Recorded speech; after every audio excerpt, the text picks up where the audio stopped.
السلام علیکم دوستو، کیسے ہو؟ امید ہے سب خیریت سے ہوں گے۔ اللہ آپ لوگوں کو ایسے ہی خوش رکھے۔ آج جو قصہ میں آپ کو سنانے جا رہا ہوں وہ بڑا زبردست ہے، اتنا سبق آموز ہے۔ جب آپ یہ پورا قصہ سنیں گے تو آپ کا ایمان تازہ ہو جائے گا، آپ کا روح خوش ہو جائے گا، اور آج آپ کو عمل کرنے کے لیے بہت کچھ مل جائے گا۔ اس لیے آج کا قصہ پورا سننا اور آگے دوسروں تک ضرور شیئر کرنا، اور جو قصے سے سبق ملنے والا ہے اس پر عمل بھی ضرور کرنا، کیونکہ ہمارے ویڈیو بنانے کا اور قصے سنانے کا مقصد یہ ہوتا ہے کہ اس سے جو سبق ملے ہم سب اس پر عمل کرنے کی کوشش کریں۔ تو ٹھیک ہے، قصہ سنتے ہیں۔ حضرت غفال رحمت اللہ علیہ بہت بڑے عالم گزرے ہیں۔ آپ امام شافعی رحمت اللہ علیہ کے مسلک کے ماننے والے تھے۔ 40 سال کی عمر تک آپ ان پڑھ تھے۔ 40 سال کے بعد آپ کو علم حاصل کرنے کا شوق ہوا۔ اسی شوق میں گھر بار چھوڑ کر علم حاصل کرنے کے لیے نکل پڑے۔ راستے میں ان کو خیال آیا کہ 40 سال کی عمر ہو چکی ہے، کب عالموں سے علم حاصل کروں گا، پھر کب یاد کروں گا، اس لیے چھوڑو ہٹاؤ کیا علم حاصل کروں۔ یہ سوچ کر وہ راستے ہی سے گھر لوٹنے لگے۔ تھوڑی دیر چلنے کے بعد ایک کنواں نظر آیا۔ وہاں ایک شخص تھا جو کنویں سے پانی نکال رہا تھا۔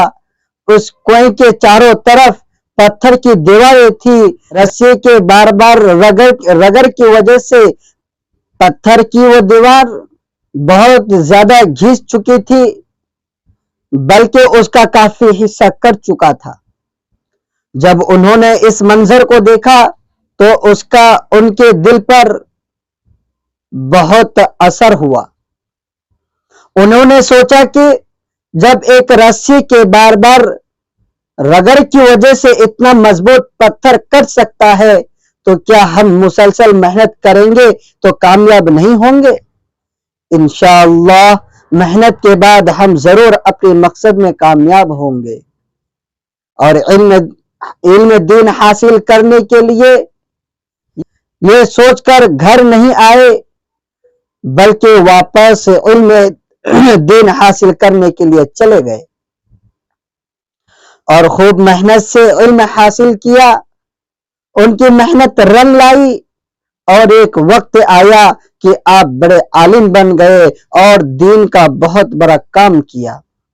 میرے پیارے دوستو، دیکھا آپ نے حضرت غفال رحمت اللہ علیہ نے ہمت نہیں ہاری اور رسی سے پتھر کٹ جانے والے منظر سے سبق لیا اور پورے شوق و لگن کے ساتھ علم حاصل کیا اور بڑے عالم بنے۔ اس لیے دیکھو، آپ بھی کبھی ہمت مت ہارنا، ہمیشہ ہمت سے کام لینا، انشاءاللہ تم بھی ضرور کامیاب ہوگے۔ میرے پیارے دوستو، خراسان میں حدیث اور فقہ کے ایک بہت بڑے عالم گزرے ہیں۔ وہ اپنے زمانے میں مسلمانوں کے امام سمجھے جاتے تھے۔ ان کو دوسروں کے حقوق کا بہت خیال تھا۔ وہ ہر ایک کی امانت ادا کرتے تھے۔ کسی کی امانت میں خیانت کرنا ان کو بالکل گوارا نہ تھا، کیونکہ وہ جانتے تھے کہ امانت میں خیانت اور کسی کی کوئی چیز لے کر اپنے پاس رکھ لینا اور اس کو واپس نہ کرنا بہت بڑا گناہ ہے۔ وہ خود اپنا ایک عجیب و غریب واقعہ بیان کرتے ہوئے کہتے ہیں کہ ایک مرتبہ میں ملک شام میں تھا، مجھے کچھ لکھنے کی ضرورت پڑی، میرے پاس قلم نہیں تھا، اس لیے میں نے ایک آدمی سے ایک قلم مانگ کر لیا۔ لیکن لکھنے کے بعد وہ قلم اس آدمی کو واپس کرنا بھول گیا اور اس کو لیے ہوئے خراسان چل دیا۔